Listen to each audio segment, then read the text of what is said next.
ساتھ ساتھ سب سے اہم کام ایسے موقع پر، جب بھی اس طرح کا موقع آئے، ایسے موقع پر سب سے اہم ہتھیار ہمارے لیے ہے کہ محمد صلی اللہ علیہ وسلم کی سیرت کو پھیلائیں،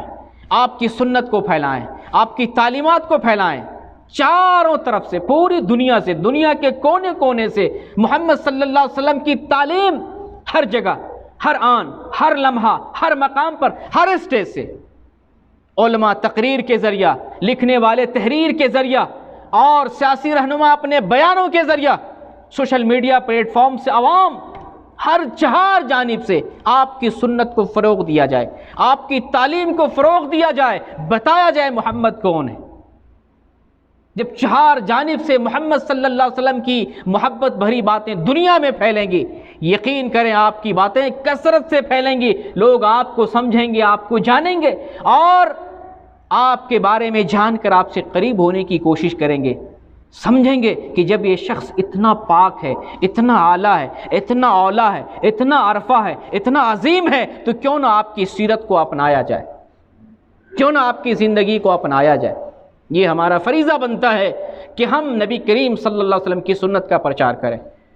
آپ سمجھتے ہوں گے ہم کیسے کر سکتے ہیں؟ بہت کچھ کر سکتے ہیں، اپنے دوستوں کے ایک حدیث، قرآن کا ایک ترجمہ، آپ صلی اللہ علیہ وسلم کے بارے میں جو بھی چیزیں آپ جانتے ہیں یقینی طور پر دلائل کی روشنی میں سے آپ پھیلائیں، پرچار کریں۔ بہت ساری جگہ پہ آپ دیکھتے ہوں گے حدیثیں جو ہے گلف کنٹری میں حدیثیں لکھ کر لوگ جو ہے روڈ پہ، سڑک پہ، ہوٹلوں پہ لٹکا رہے ہیں تاکہ آپ کی سنت کو لوگ جانیں، محمد کون ہے صلی اللہ علیہ وسلم، محمد کون؟ محمد بہت عظیم۔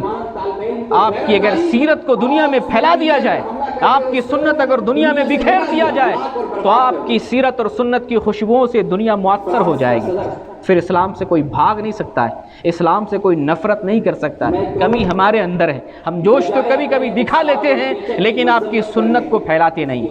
اور پھیلانے کے ساتھ ساتھ ایک اعلیٰ ذمہ داری سنت کو اپنانا بھی ہے، سنت کو اپنانا بھی ہے۔ ایسے موقع پر اگر کوئی مسلمان تاجر ہے تو بتائے نبی کریم صلی اللہ علیہ وسلم کی محبت میں آج سے ہم سود خوری چھوڑتے ہیں، آج سے ہم تجارت کے نام پر دھوکہ دھڑی اور فراڈ کو ہم چھوڑتے ہیں، ختم کرتے ہیں، آج سے ہم تجارت میں بے ایمانی اور جو ہے کمی، ناپ تول میں کمی یا اس میں جو ہے غلط پہلو کو ہم چھوڑ دیتے ہیں، حرام کمائی چھوڑ دیتے ہیں۔ تہیہ کریں،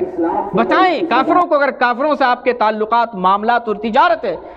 اگر آپ کے سود والے کاروبار تھے، بتائیں ہم محمد صلی اللہ علیہ وسلم کی محبت میں تجھ سے اپنی تجارت کا رشتہ ختم کرتے ہیں، سنت کو پھیلائیں۔ نبی سے محبت کرنے والا اپنے آپ کو کہتے ہیں، آج اس محفل میں وعدہ کریں، 10 نوجوان، 20 نوجوان، 100 نوجوان اکٹھے وعدہ کریں، آج سے ہم داڑھی رکھتے ہیں، نبی کی سنت کو اپنے چہرے پہ سجاتے ہیں۔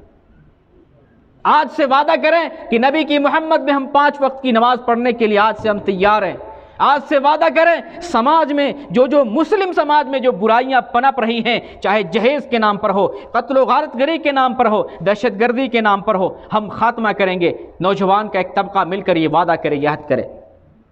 اس طرح کا جذبہ دینی طور پر، عملی طور پر اگر اقدام کر کے دکھاتے ہیں،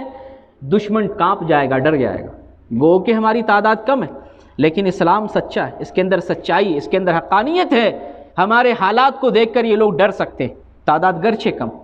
تو جہاں سنت کو پھیلانا ہماری ذمہ داری ہے، ایسے موقع سے وہیں پر سنت کو اپنانا بھی ہماری ذمہ داری، اعلیٰ ترین ذمہ داری، تاکہ ہم بتا سکیں نبی سے ہم کتنی محبت کرتے ہیں۔ نبی کے لیے کھڑے ہوں گے، جھنڈے لے کے کھڑے ہوں گے، اور عمل نہیں ہے تو پھر کہے گا نا یہ دھوکے باز ہے، یہ غدار رسول ہے، زبان سے صرف دعویٰ کرتا ہے، زندگی میں عمل نہیں ہے۔ یہ کیسی محبت؟ جس سے ہم محبت کرتے اس کی سنت کو نہ اپنائے، اس کے طریقے کو نہ اپنائے، اس کے راستے کو نہ اختیار کرے، کیسی سنت ہے اور کیسی محبت، اور کس طرح سے ہم رسول کا دفاع کر سکیں گے؟